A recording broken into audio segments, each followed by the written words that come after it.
Hello to all you English lovers out there. You're listening to English Digest with me, Seb. And me, Sam. And in today's graph writing exercise, we have an interesting topic for those of you who are a little more business-minded. You know, you like to create your own businesses or you dream of doing so. We're talking about entrepreneurship. That's spelled E-N-T-R-E-P-R-E-N-E-U-R-S-H-I-P. Is a very fancy word that means running your own business, basically, or running lots of businesses if you're very successful. 好，同学们有没有想过之后你的未来呢？比方说你毕业之后或是有想要转职，有考虑从事什么样的行业吗？或是呢，像是我们今天的图表写作，想要自己当老板呢？今天呢就要来讨论一下创业了，是想开店卖鸡排，还是想当网红？自己当老板呢，这时候我们就可以用这个很难念的字就是创业了。So lots of us would like to run our own businesses, maybe open a restaurant, maybe do something online, perhaps even something that helps look after the environment. So Sam, if you had the time and money to start a business, what kind of business would you start? Yeah, one thing I really like is shopping. So, who doesn't? Yeah, shop for food, shop for clothes, shop for electronic devices, everything. Yeah, so opening my own shop would be a good idea, like a video game shop or one sells apparel. Right, or you could do a online business too to do that. Okay, so where does entrepreneurship fit into our exercise for today? Well, if you take a look at your magazines, you'll see that we're looking at some of the most common businesses young people in Taiwan want to start. To give you some context, in recent years, being your own boss and starting your own business has become very popular across the nation, especially with recent graduates, people who have just finished college. A survey by 1111 in 2018 actually found that 76% of young people had either begun to start a business or wanted to do so. So that's a huge number of people in Taiwan, and it's actually rising as well. So in our activity, we're going to be looking at some of the types of businesses that young people say they are interested in starting. Now, I don't know if these are official figures, but we can see in the magazine that people are thinking of different ways of doing this. So that's what our assignment is going to be. We're going to explore that information. 好，今天呢我们是一篇有图表写作，我们呢要依据图表内容呢写一篇英文作文，文长至少要120个单词文章要分2段。那第一段呢，我们就要描述图表的内容，并且呢要指出这个较受欢迎的类别是哪些。那在第二段落呢，我们就要描述这6个创业类别中呢，你自己比较有兴趣的类别是什么，并且呢要你说明理由。Right. So we're going to write a short essay that explains the data and also tells the reader what kind of business we would like to start. So let's start by developing an approach.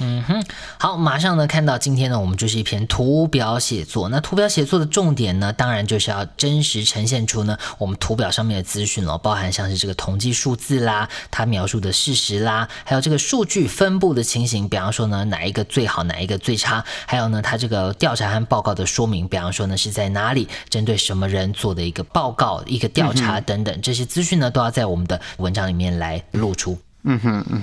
These are really important skills to have, actually, not just for your exams, but for any research papers you do in college, or even if you're going to do certain jobs later on after you graduate. So if you're going to work in marketing, 行销, if you're going to be business managers or journalists as well, 记者, you're going to have to know how to understand graph data and survey data and present it clearly to target readers. So what are the common steps we would take when doing some graph-based writing? 好，现在呢我们马上就要来看一下这个我们一开始拿到图表该怎么办了。第一步呢，我们当然就要分析它了，我们要来看一下里面有哪些重要的讯息。再来呢，我们就要确实的传达这个图表所传达的讯息。比方说呢，我们今天的图表是在讲创业这个主题，针对创业做的调查，那呢我们就不会写说这个比方说最受欢迎的夜市小吃是什么。OK， 注意到呢，我们就是跟着这个图表来写。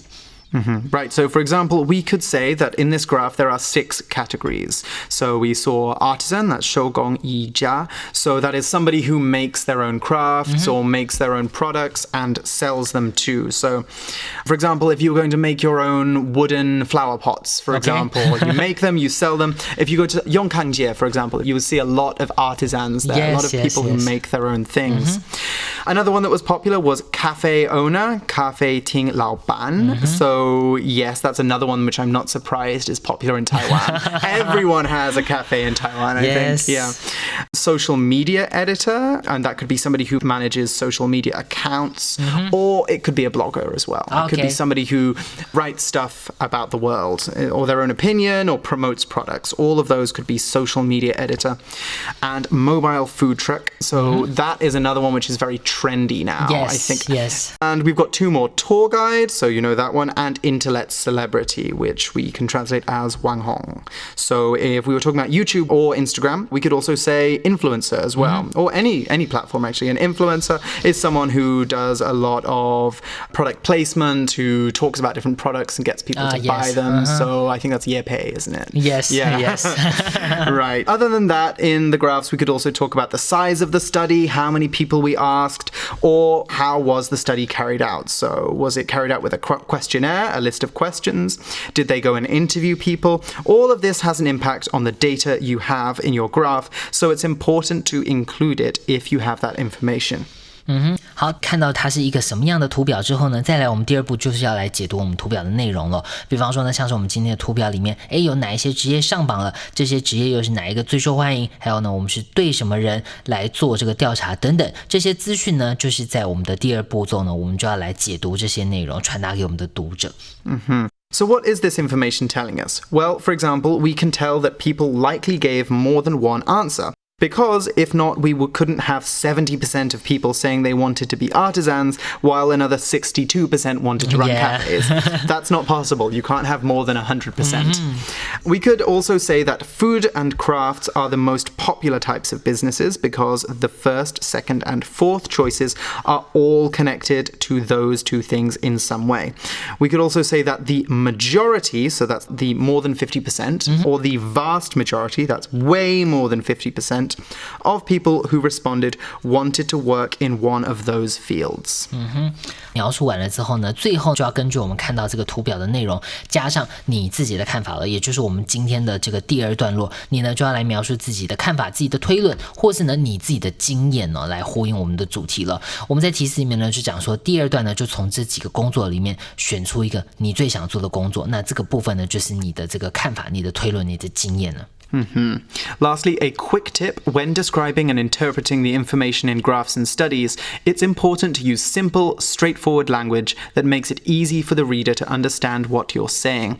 When you're reporting facts that hold up your argument in a debate or an essay, you need people to understand them so that you can persuade them of your point of view. So leave all of your delicate, fancy, creative English for writing stories, poems, all of that. Don't use anything too complicated here.Because we are describing a graph. Right, an ED writing project wouldn't be complete without some brainstorming, of course. So we're going to get onto that now. So let's start building the vocabulary that we are going to use in this project. We know our theme, young entrepreneurship. So let's start by adding some words that we can connect with today's graph and the points we've made so far. So Sam, what can you think of? What words could we connect to young entrepreneurship? First thing came to my mind would be business and the things about making business, like sales, products, manufacturing, and how you promote your products. And of course, design as well. We can talk about design as well, especially if we're going to talk about people who want to be artisans, for example. Young adults is another good one that we can include. After all, they're the ones who we're talking about. And some other words that we could include would be graduate, G-R-A-D-U-A-T-E. Same as graduate, the verb, but graduate, the noun, we pronounce differently. So a graduate is the person who's graduated. We could talk about specializing. Specialize is a verb and it means to be very good or experienced at one thing. So an artisan might be specialized in making, designing and selling coffee cups. That's all they do and they know a lot about that. Or we could talk about the employment or unemployment rate. So if we were going to write a longer passage, we couldn't do this in 120 words, but if we were doing a long passage, we might want to open this up. Why are so many people starting their own businesses? Is there a high unemployment rate? Because if there aren't many jobs, maybe people are trying to make money in different ways. So that's another thing you can think about. And lastly, career ladder. which I think is a great idiomatic expression because you know that a ladder is something you climb to get up a wall or a house or whatever. A career ladder are the steps you take to get from a low job after you graduate to a high one in management or running your own company. So these are all really good things that we can talk about. Right, so we have our vocabulary ready and we've studied the graph. It's time for an outline. We're going to use a topic sentence structure to plan our essays.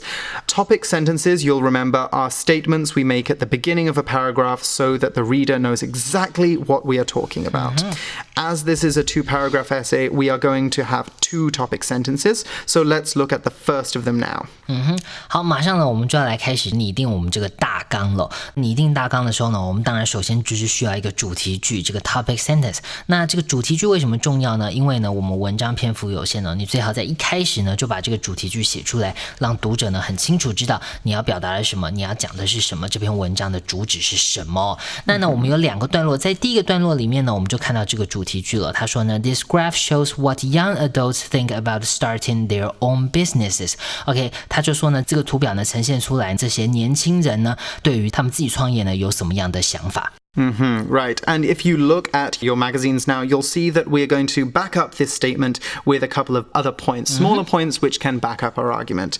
The first one is it includes 6 options, so we obviously need to talk about what the responses are, how many there are. The second one, the top response was artisan with 70%. Again, it's always important to talk about the most popular response because normally that's where we get our most important conclusions from. We'll get to that later. And our third point, cafe owner and social media manager got 62% and 45%.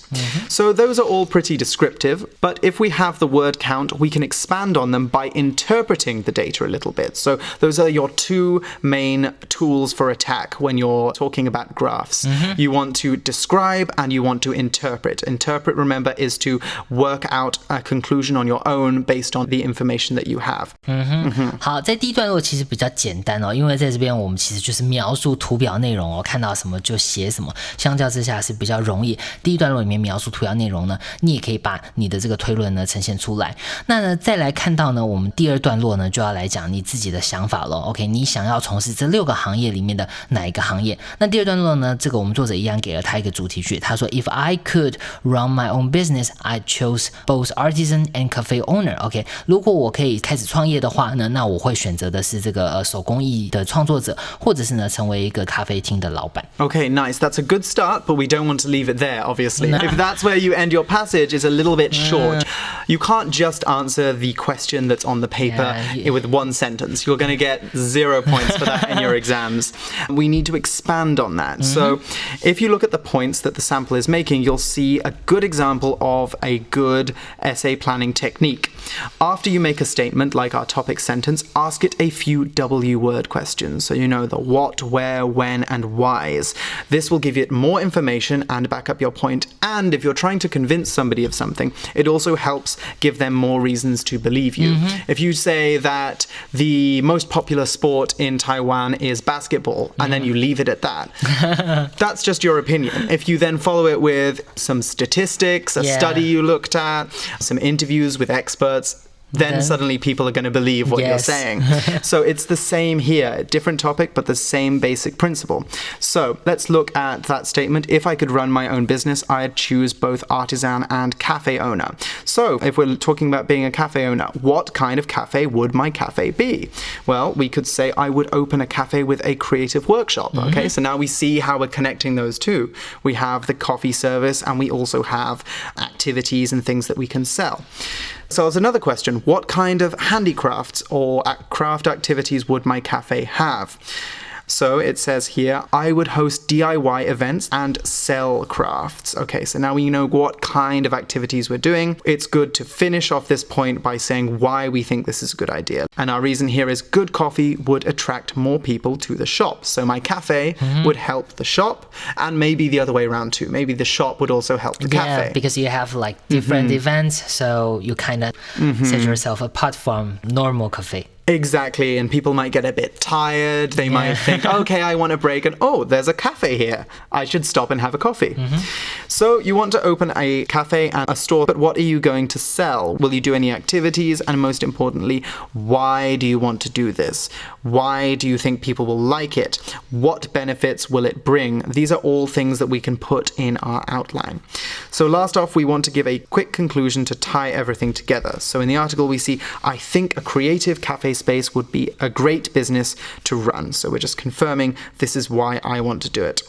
Okay, so we've given you all of the basic building blocks, all the things that you need to know to get started. Let's pause now, and then we'll have a look at the basic sample and some of the key phrases and words that we can learn from it.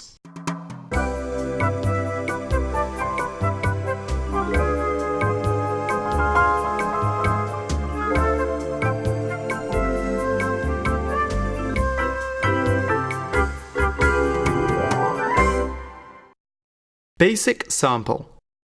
This graph shows some responses by young adults when they were asked about starting their own businesses. The graph includes 6 options: artisan, cafe owner, social media editor, mobile food truck owner, tour guide, and internet celebrity. The top response was artisan. 70% of the respondents expressed interest in making and selling handmade goods. Cafe owner and social media manager came in at 62% and 45%. If I could be my own boss and start one of these businesses, I would choose both artisan and cafe owner. I would open a cafe that also served as a creative workshop. I would host DIY events and make and sell certain kinds of crafts. Of course, good coffee and snacks would attract more people into the shop as well. I think a creative cafe space would be a great business to own. Okay, so that is a pretty solid start. I think it ticks all the boxes of what we need to look at. But there are some things that we can focus on here. Firstly, the word response, which we are using as a noun here. A response is a reply that we give to something. So this can be an official or formal response or something more casual. So, for example, her response shocked me. What she said back to me shocked me. But we could also say the government's response to this serious challenge from the outside was very quick. So we're saying that they officially released a statement and they were very quick about it.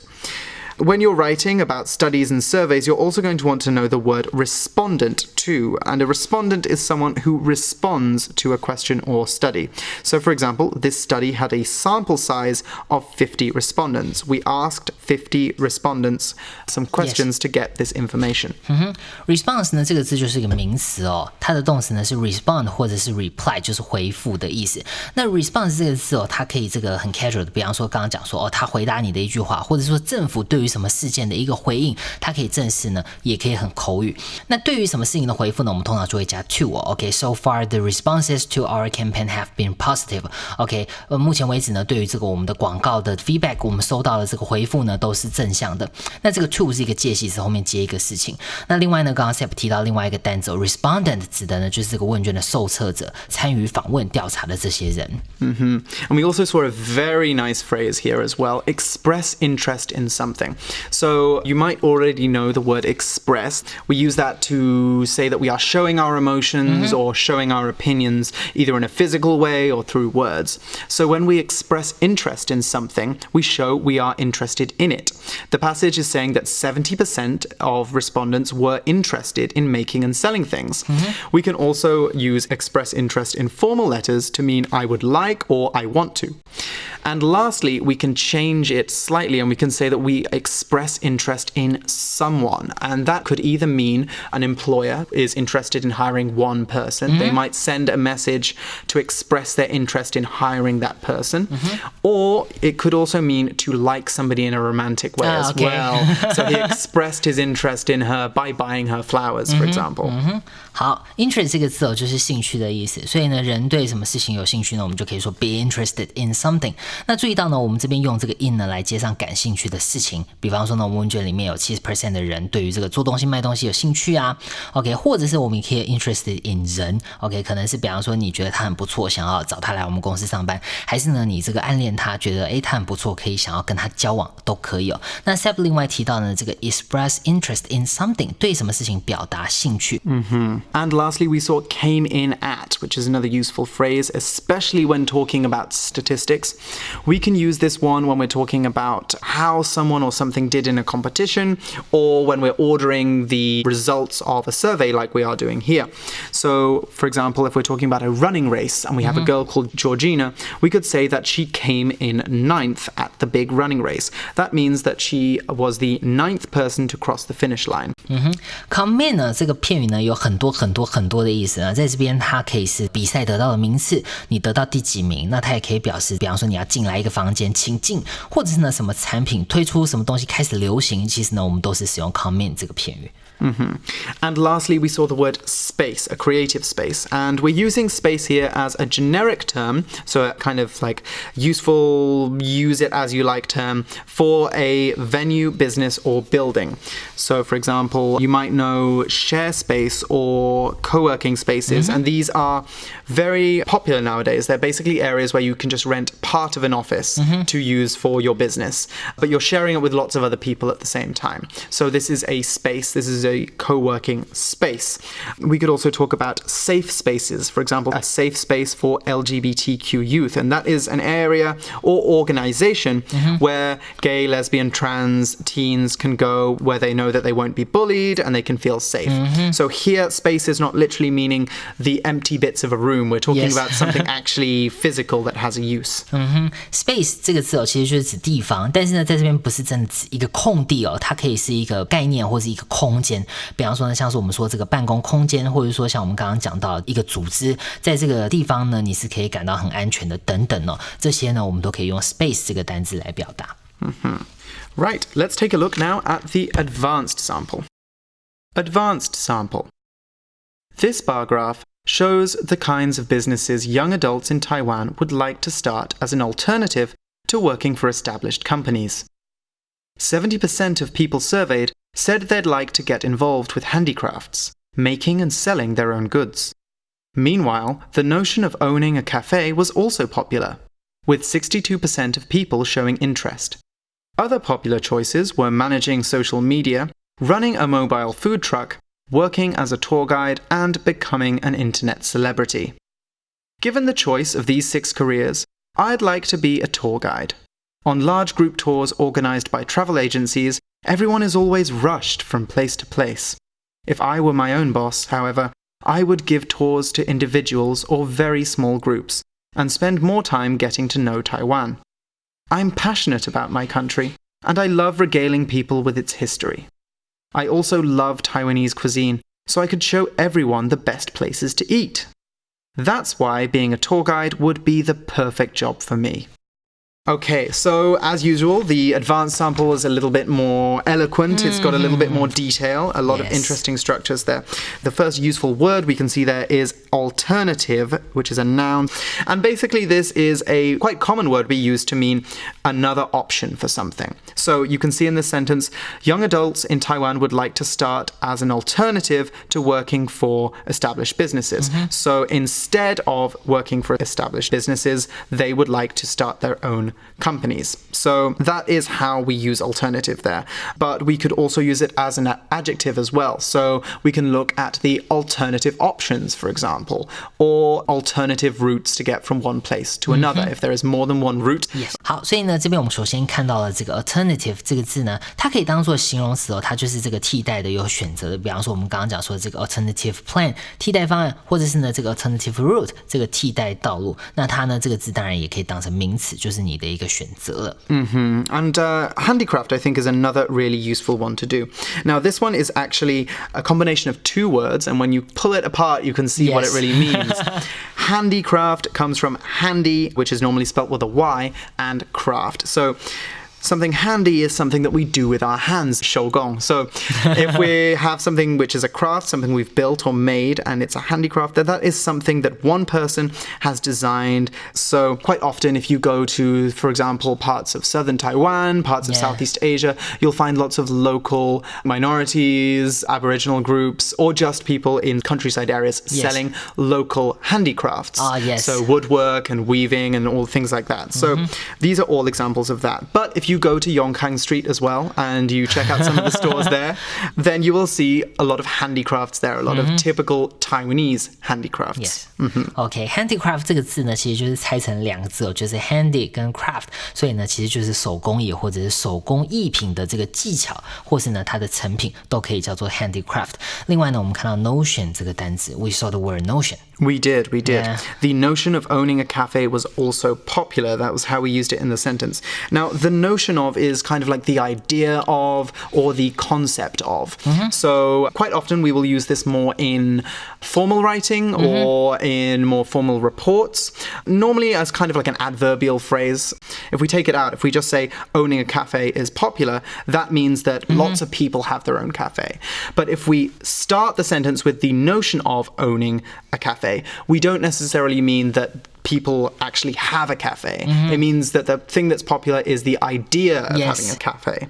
So that would be the same as saying the difference between the notion of having a boyfriend and having a boyfriend are different. It's different. Some people are in love with their boyfriends and some people are in love with the notion of having a boyfriend, which is two very different things. Definitely.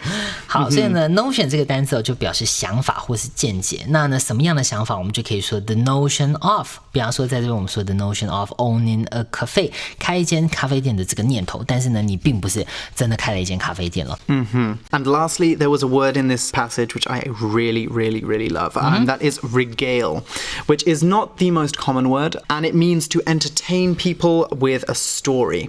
So normally a very long story or a story that really interests people, really gets people excited about something.